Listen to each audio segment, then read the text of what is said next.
Assalamualaikum warahmatullahi wabarakatuh. Perkenalkan, nama saya Intan Septianis Pande, NIM 125214017, mata kuliah pengauditan 1 dan praktek prodi akuntansi.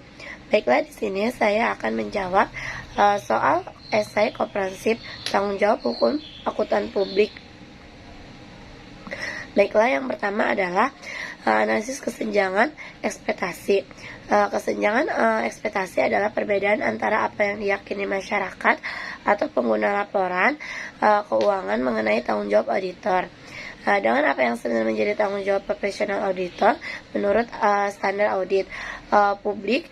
Sebenarnya menjadi tanggung jawab profesional audit menurut standar publik sering menganggap bahwa opini wajar tanpa pengecualian atau WTP berarti perusahaan bebas dari masalah finansial atau jaminan pasti atas kelangsungan usaha.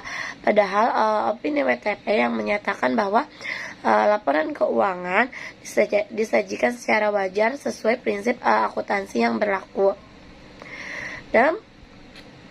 Dalam kasus PT Tambang Makmur Tbk, kerugian besar yang terjadi beberapa bulan setelah opini WTP tidak serta-merta menunjukkan kegagalan audit, melainkan dapat dikategorikan sebagai kegagalan bisnis atau bisnis failure, yaitu ketika perusahaan gagal secara ekonomi karena faktor eksternal seperti fluktuasi harga komoditas. Hal ini berbeda dengan kegagalan audit atau audit failure yang terjadi bila auditor tidak melaksanakan prosedur sesuai standar profesional atau salah menyatakan opini atas laporan keuangan sesuai yang sebenarnya salah saji material. Sedangkan resiko audit atau audit risk adalah kemungkinan bahwa laporan keuangan mengandung salah saji material meskipun auditor sudah mengikuti standar dengan benar. Tuntutan investor dalam kasus ini timbul karena kesenjangan ekspektasi. Mereka mengira auditor bakal menjamin kondisi finansial perusahaan, padahal tanggung jawab auditor itu terbatas pada kewajaran penyajian laporan. Maka gugatan tersebut lebih disebabkan oleh salah persepsi publik, bukan karena kesalahan profesi auditor. Yang kedua adalah spektrum kelalaian dan penipuan. Empat tingkatan kegagalan auditor meliputi yang pertama adalah kelalaian biasa, yaitu kurang hati-hati dalam menjalankan tugas sesuai standar profesional. Yang kedua itu kelalaian berat, yaitu pengendalian besar terhadap kewajiban profesional sehingga menunjukkan sikap tidak peduli terhadap standar audit. Yang ketiga adalah penipuan konstruktif, yaitu tindakan kelalaian berat yang hampir mendekati penipuan karena auditor seharusnya tahu bahwa tindakan akan menyesatkan pihak lain. Yang keempat adalah yaitu tindakan dengan niat sengaja untuk menipu atau menyesatkan. Dalam kasus PT Cepat Logistik, auditor senior dengan sadar mengabaikan prosedur konfirmasi piutang yang material demi mengejar tenggat waktu. Tindakan ini bukan sekedar kelalaian biasa, melainkan kelalaian besar karena auditor mengetahui pentingnya prosedur tersebut tetapi tetap mengabaikannya.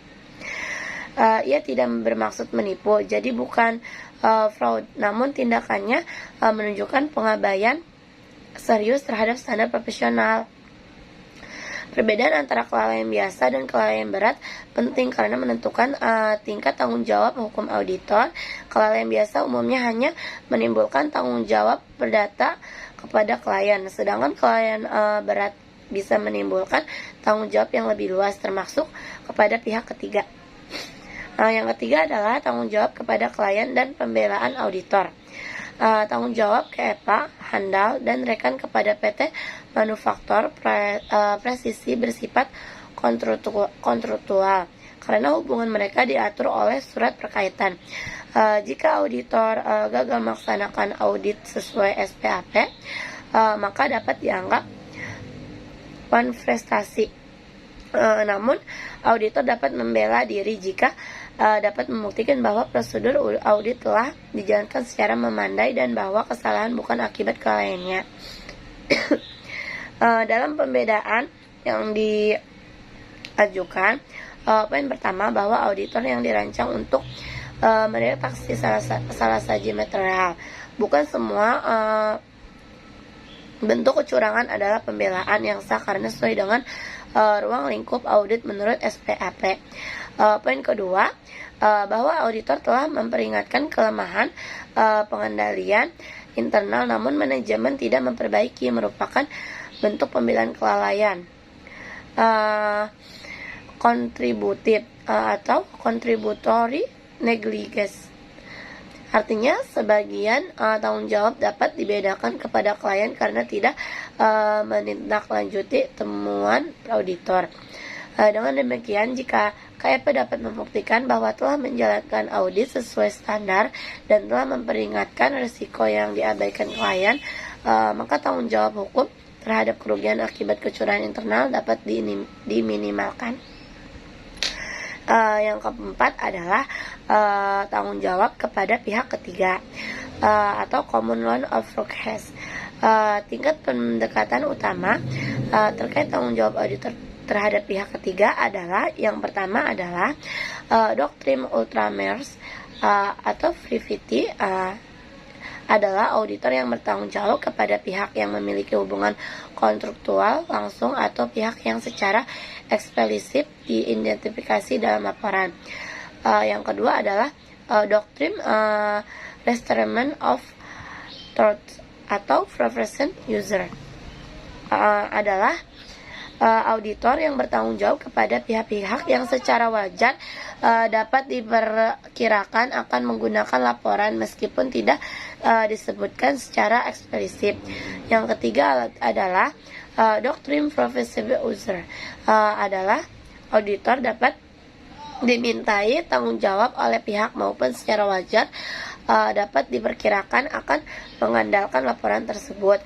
Dalam kasus KEPA Tulus, bila diterapkan doktrin ultramarines disindikasikan bank tidak dapat menuntut karena tidak ada hubungan kontraktual langsung.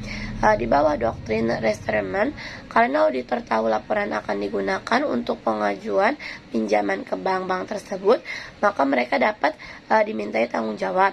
Sedangkan menurut doktrin professional user, tanggung jawab auditor bisa meluas kepada semua pihak yang wajar menggunakan laporan keuangan tersebut.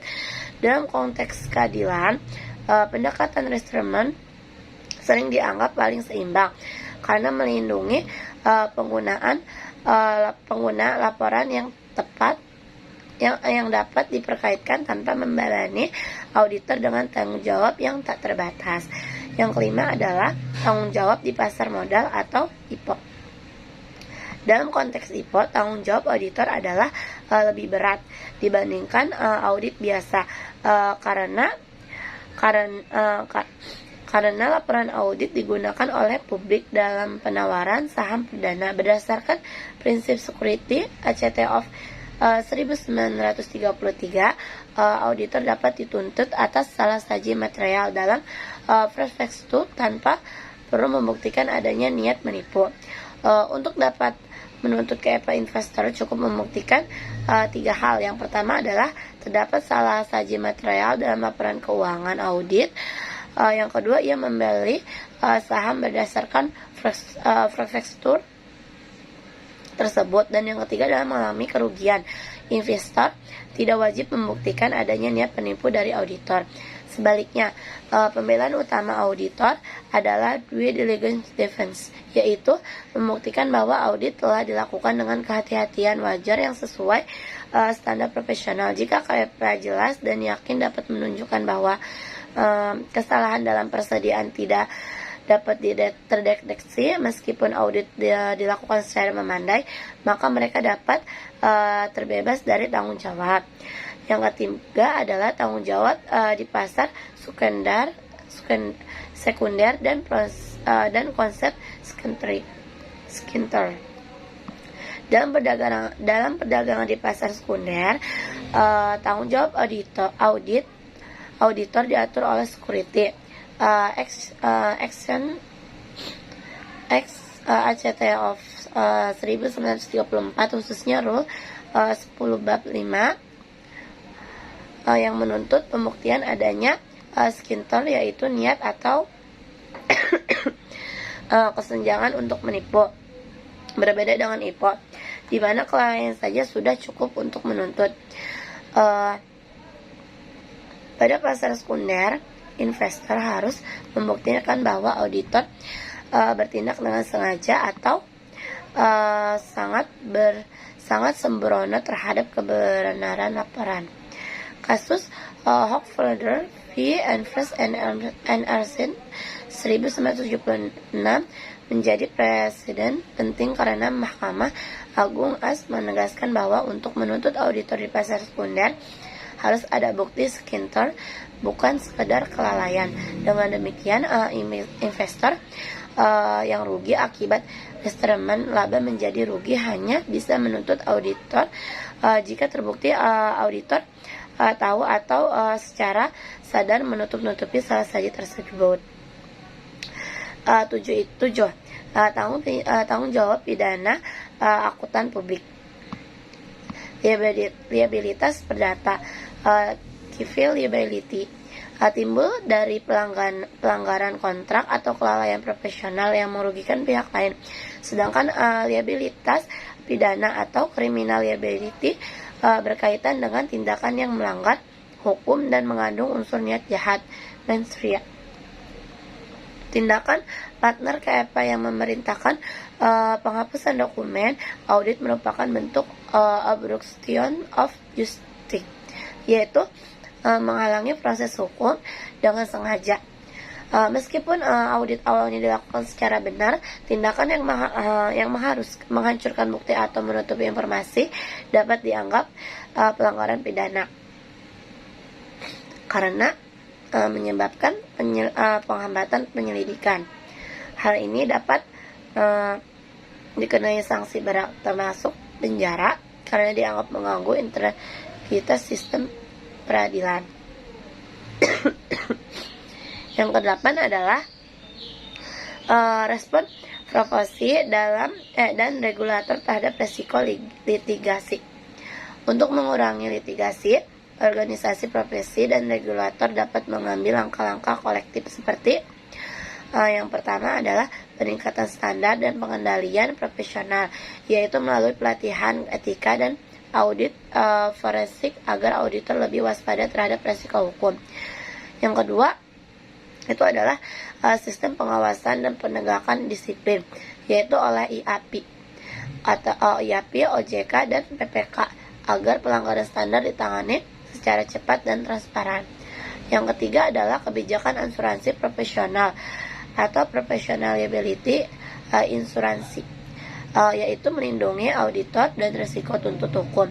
Yang keempat adalah edukasi publik dan pengguna laporan keuangan agar memahami batas tanggung jawab auditor sehingga kesenjangan ekspektasi dapat dikurangi. Langkah-langkah ini tidak hanya melindungi auditor tetapi juga memperkuat kepercayaan publik terhadap profesi akuntan. Yang kesembilan adalah manajemen risiko litigasi di tingkat KEPA. Kerangka kerja untuk meminimalkan liabilitas hukum di tingkat KEPA dapat digunakan atas 4 pilar utama. Yang pertama adalah manajemen penerimaan klien, yaitu melakukan background check terhadap calon klien, menilai integrasi manajemen dan menolak klien yang beresiko tinggi. Yang kedua adalah pengendalian mutu berkaitan, yaitu menerapkan review pelapisan, komputasi teknis internal dan dokumentasi audit yang lengkap. Yang ketiga adalah pelatihan dan kepatuhan etika, memastikan setiap staf memahami SPAP, kode etik IAPI, dan ketentuan hukum yang relevan. Yang keempat adalah asuransi dan hukum konsultasi hukum, yaitu memiliki asuransi yang bertanggung jawab profesi serta penasihatan hukum untuk mendukung kebijakan mitigasi resiko. Keempat pilar ini saling terkait dan menjadi dasar penting bagi KEPA dalam menjaga reputasi serta mencegah kompetisi litigasi. Yang 10 adalah studi kasus kooperatif, jasa non-audit, dan pihak ketiga. Yang pertama adalah kepada klien PT Resto Enak, walaupun hanya memberikan jasa kompilasi, KEPA Cermat tetap memiliki tanggung jawab profesional minimum terhadap keakuratan penyajian laporan berdasarkan kasus 1136 Tenants Corp v. Max Rothenberg. Auditor dapat dianggap lalai jika menjelaskan batas tanggung jawab atau gagal menyusun berkaitan dengan benar. Karena tidak ada surat berkaitan dan staf KEPA mengetahui adanya ketidakseimbangan kas namun mengabaikannya, maka KEPA dapat dianggap lalai dan bertanggung jawab secara perdata. Yang kedua adalah kepada pihak ketiga, KSP maju bersama. Jika menggunakan doktrin Ultramarx, KSP tidak dapat menuntut karena tidak ada hubungan langsung. Namun menurut doktrin Resterman, bila pengguna laporan oleh pihak ketiga dapat diperkaitkan secara wajar, auditor bisa diminta tanggung jawab, mengingat laporan tersebut digunakan untuk tujuan pembiayaan meski tanpa pengetahuan KEPA. Bertanggung jawab hukum masih mungkin muncul jika terbukti auditor bertindak lalai. Dengan demikian, KEPA cermat resiko hukum dari dua arah karena kelalaian dalam menjalankan perkaitan dan karena tidak menjaga standar etika meskipun bukan audit penuh. Baiklah, terima kasih. Cukup sekian. Kurang lebihnya mohon maaf. Assalamualaikum warahmatullahi wabarakatuh.